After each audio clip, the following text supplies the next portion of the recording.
coming out like crazy, and this one is completely awesome. It adds in brand new weapons, mobs, pets, and dungeons. And guys, I know a lot of people have requested this, for the prince to be able to grow up, and it is finally possible. He can't actually turn into the king, but it's like a larger prince called a young prince, and you could ride around on him. And guys, if you want to keep seeing updates on the ORESPAWN mod, be sure to smash that like button so I know, and I will keep them coming. But we are going to get started with the weapons and the tools. And you're going to notice the ultimate hoe is actually right here, and that is because they have improved it. Now it is truly the ultimate hoe. So I picked like the worst area to show this off. Let's go where the grass is down here, and I'll show you guys what is different. So if I right click 3x3, it actually hydrates the ground too, so your crops are going to grow faster. So super useful if you love gardening. Now you've got the ultimate hoe, and we give the hoe love today by saying it first, the first thing in the mod showcase. Alright guys, so we're going to put that back in here, and this is the battle axe. And it's got looting 3 and unbreaking 3 on it, 50 attack damage, and to make this thing, it's an ultimate sword combined with the ultimate axe and also green goo. And you might be wondering, can you use it as an axe too? And no, you can't. It'd be a cool thing if you could though. But anyways, it's super powerful, so we're going to grab this and test it out on the mobs. But we're also going to grab this one too. The Attitude Adjuster, 86 attack damage. That is insane. And to make this thing, 2 ultimate swords, the big hammer and green goo. So one of them has a special like explosive attack. And look at these as I'm holding them. Like, come on, that is seriously an axe. That is amazing. Switch to the other one. That is the best hammer I've ever seen before. I feel like all weapons should be this big. Definitely. I feel so much more epic right now. But guys, we're going to check out the mobs, and then I could try these out. As you can see, though, it's like right in your face as you're using it. Alright, guys, so for the mobs, the first one is the rubber ducky. Probably not what you expected. I know ORESPAWN has, like, the strongest mobs, and rubber ducky has been added. So this guy, he's going to spawn in water, and he's kind of annoying because it doesn't like to die. And I'll show you guys what I mean. So I'm just going to spawn one in right here. And that is the rubber ducky, guys. And if you kill it, it just comes back. It's weird. And eventually, it's going to die. It does try to, like, run for the water. And doing this, you're going to get a ton of food. Because he keeps coming back, and now he's really mad. And that's an evil rubber ducky. You got to kill those. But eventually, he'll die for good. Great way to collect food, though. Is he actually dead? No, he's biting me. Stop biting me, you stupid little duck. Alright, I think we did it. And it looks like I got 9 chicken from that and 10 feathers. And you'll always see them in water like this. I can see one down there swimming around. And guys, the next mob is going to be the crystal cow. And as you could probably imagine, you find it in the crystal dimension, and it drops crystal apples. So there he is. Really awesome looking. He's got like an apple on him. So we're going to kill him with this, the Attitude Adjuster. And it causes an explosion, which is so cool. That's probably why he's trying to escape. He knows what it does. He's part of the mod. He understands. So I'm actually going to hit the ground with it. And check that out. That crystal cow did not survive, did it? I don't think anything could. That may have been a bad example because you couldn't see that he dropped the apples. Instead, I blew everything up. So we'll get a second one, and I'll show you guys. Not to worry, guys. We got a brand new one right here. We'll get a couple. We'll make a whole family of crystal apple cows, and we'll kill them with an axe instead because that's more humane. And you're going to notice we're getting some apples from these dudes, some crystal apples too. So great way to collect them. Because I know when you're in that dimension, there was no cows before. And now, these cool looking dudes, and you get plenty of crystal apples. And now, guys, we are on to the cool stuff. The next mob is Leonopteryx. And you might remember him from Avatar. And check this out. It's freaking epic. Here we go. Look at the size of that dude. 250 health. He attacks you, but you can tame him, which is so cool. You have to give him raw beef. So can you please stop eating me for a second and eat the beef instead? Did I tame you? I think we got him. Then he, like, flew into a cactus. So, guys, you can tame him, and the cool thing is you can ride around on him, too, if you right-click him. So, check this out. Now, I look freaking epic, and I can travel around my world riding this beast. Let's try to get a better view if we can. It's actually kind of hard to get a good view because he's so giant, but I'm riding around on him.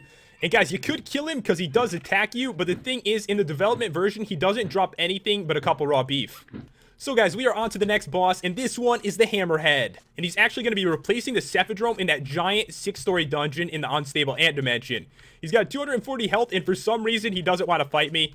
As you can see, I smacked him a couple times. We'll do it again. Come on, Hammerhead. You don't want to fight right now? I see how it is. But if you spawn in a mob, he totally annihilates them. Check this out. Allosaurus, 51 damage, and it tossed him directly into the air.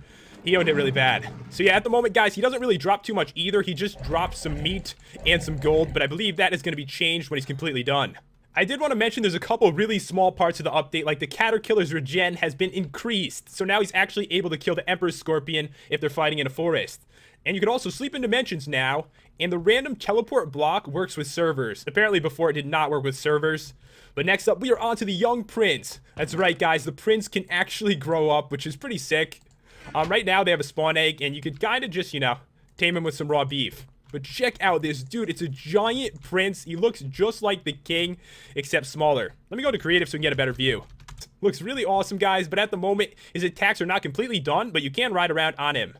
And basically what's going to happen is you'll have the prince, and he'll eventually grow up into this, and they're going to make it so there's a way you can switch back and forth if you prefer the prince to be smaller or larger like this. So now, guys, I got him tamed, and all you have to do is right-click on him, and you'll be able to ride him around. Just slow down for a second. All right, here we go. And sometimes he's going to shoot fireballs out like this, which is kind of cool. But look at this. I am so epic riding around on a three-headed dragon. There's actually a couple mobs that you can now tame and have as your pet. And that is going to be the water dragon and also the WTF. So the water dragon, you tame him with raw fish. And it seems like I can't find a way to tame the WTF. I'm not sure if they didn't add it in yet or they're just working on it. But eventually you're going to be able to tame this dude. So for the water dragon, really simple. Just give him some raw fish.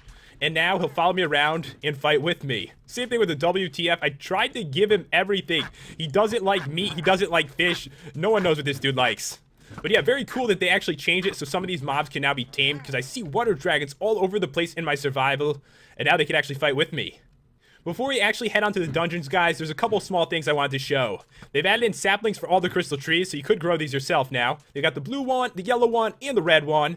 And the Kraken repellent now repels ants too, which is probably good because the ants drive me freaking crazy. Am I the only one? I feel like those things are constantly biting me.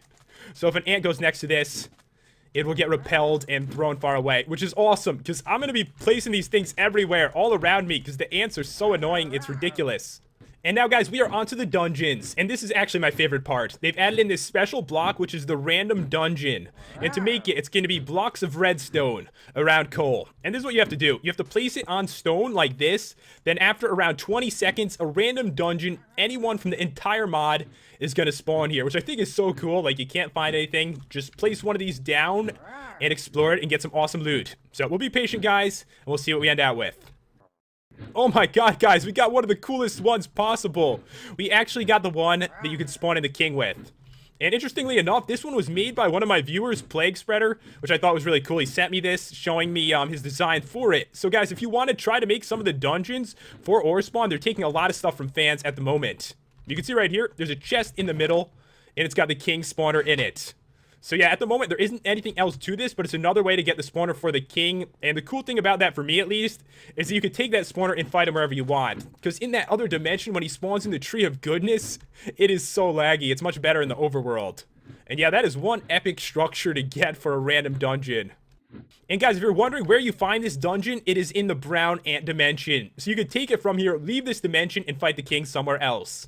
And now, guys, we're going to check out the rest of the dungeons. And this one is called the Bouncy House. And when you try to enter it, you're not going to wanna. You're going to be really upset. So let's get in here. And basically, you bounce off all the walls. It's completely insane. It's so weird. But yeah, you find it in the desert. Please stop me. Okay, luckily I could fly. And there is a chest right here. So let's see what's in here. It's a lot of trouble to actually get this. And in it, some raw fish, some bones, some flowers. It's really not that good of stuff, but the place is really funny. This one is the Spitbug Dungeon, and I actually had a lot of trouble finding this one, so I spawned it in with the random dungeon block, and you can see it's kind of dangerous to try to get these 3 emeralds, and there's a ton of Spitbugs over there. There's one chest on the bottom. If you guys will get out of the way, I'll check it out so everyone can see. We got some amethyst stuff, instant survival shelters, and some rotten flesh. And I think there's one more structure I just couldn't find. This one is like a giant Molenoid place. So there's a Molenoid spawner right there. So there's going to be dirt like everywhere because these guys are extremely messy. Why would you do that? I have to go down this way. And if you head down into it, it's like a giant graveyard. It's completely filled with ghosts and a ton of chests. And if you're wondering why there's nightmares over there, one of the other structures just happens to be really close over there. But if we check out some of these, a bunch of gold stuff in there. There's a ton of chests. I can't check every single one, guys. But as you can see, there's a lot of gold stuff down here, like a ridiculous amount, even some blocks in some of these chests. So guys, you might have been wondering, where do you find Leonopteryx? And the dude is actually going to be in this special dungeon in the Red Ant Dimension. It's pretty rare, And once you find one, you find a ton of these because there's actually a spawner and a random pig in here. I don't know if there's a safe spot for you, bro. You can see one of them already died. There is no chest or anything because honestly, there doesn't need to be because you get this awesome pet that you can tame. If you head over to the unstable ant dimension, there's some really cool new dungeons. Like this one right here is this special like robot area. So if you go in here, guys, check this out. Tons of robot spawners. And the place actually looks really cool, and it's really dangerous. This is not a safe place to visit. There's robo-pounders all over the place. But if you head over here, there's a couple chests. And in here, a lot of redstone stuff, some TNT, which is always really cool. I love when I find that. Yeah, a lot of TNT in here.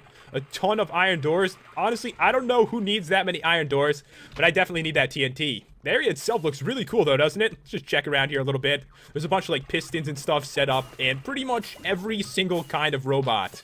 Next up, guys, is this giant castle you can also find in the unstable ant dimension. And it looks completely epic. It's made of obsidian and bedrock, and you can see there's like blocks of eyes of ender around that you can grab as well. And to enter this thing, you actually have to come from the top. There isn't like a normal entrance. And the ender dragon's egg is right there, which you can grab. But guys, keep in mind, don't jump into this. I like hear something dying right now. It sounds horrible. It sounds like a dying cat. But yeah, that is not going to bring you to the end if you jump into it. It's just lava. It's a trick. Don't think you could go in there. But there actually is a chest right here. An ender chest, which is pretty uncommon to see in a dungeon. But of course, there's nothing in that. But if you head down here, guys, a cool area to explore. A bunch of mobs. And I think it's the cave fishers that keep dying and making that horrendous noise. But if you check around here, there's a couple more chests. Let's check out a few of these. So this one, a bunch of like ender pearl blocks. We got some blocks of diamond. Dragon eggs. There's 3 of those. Which could go really good with some mods, because some of them actually require to use that egg in some recipes. And in here, pretty much the same stuff. I think there's a chest on every single side. Check this last one right here. And pretty much the same stuff. The next dungeon is called the Damsel in Distress. And as you can see, I had to spawn this one in myself. I just couldn't find it. And guys, if you decide to use this dungeon spawning block, like at the bottom of the world, it just doesn't work. It has to be like a certain height. As you can see, I've got like all these floating structures here. But yeah, this dungeon, it's like a couple scorpion spawners and a girlfriend that is trapped in a jail. So it's your job to save her. So you break in here, you take her out and tame her, or ask her to be your girlfriend or something like that, and tell her to get off the damn chest because there's good stuff in there.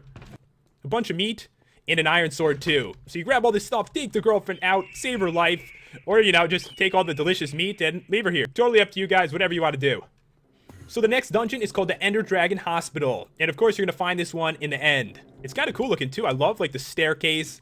And of course, it does have these things that heal the Ender Dragon. So you're probably going to want to break those if you see it. And you can also jump in here, which is really dangerous because it's completely filled with nightmares. There's 4 spawners, but there is a chest. And in here, eyes of ender, blocks of diamond, ender chest, and even another Ender Dragon egg you can grab. When you head into the Crystal Dimension, you're going to notice there's 2 brand new dungeons, and this one is the Crystal Urchin Dungeon. It's nothing like really complicated. It's like a little dungeon where you can easily grab this chest right here, and you can see there's some crystal energy, which of course can be used to make some torches in this dimension, and also some spawn eggs. And the other dungeon is right here, and this one is basically just the haunted house of the Crystal Dimension. So there's 3 spawners that spawn in these really annoying ghosts, so we're going to break all of this and check out this chest. So we got some kraken, termite, and ant repellent, a pink tourmaline axe, and also a crafting table and a furnace. And now, guys, we are onto the final dungeon, and this one is basically a haunted igloo. You're going to find it in the snow biomes, and when you go in here, a bunch of ghosts are going to brutally attack you. This one kind of spawned a little weird with a lot of dirt in it, but there is a chest right here. And in it, we got a chest. There's a chest in a chest. We got 16 coal, a map, a bucket, and an iron sword. But yeah, guys, that is about all there is to show with the ORESPAWN update. It added in a ton of content, and if you want to check it out, the download, as always, is in the description. And if you enjoyed the review and the commentary, be sure to smash that like button and subscribe if you're new to the channel, and I will see you next time for another Minecraft video.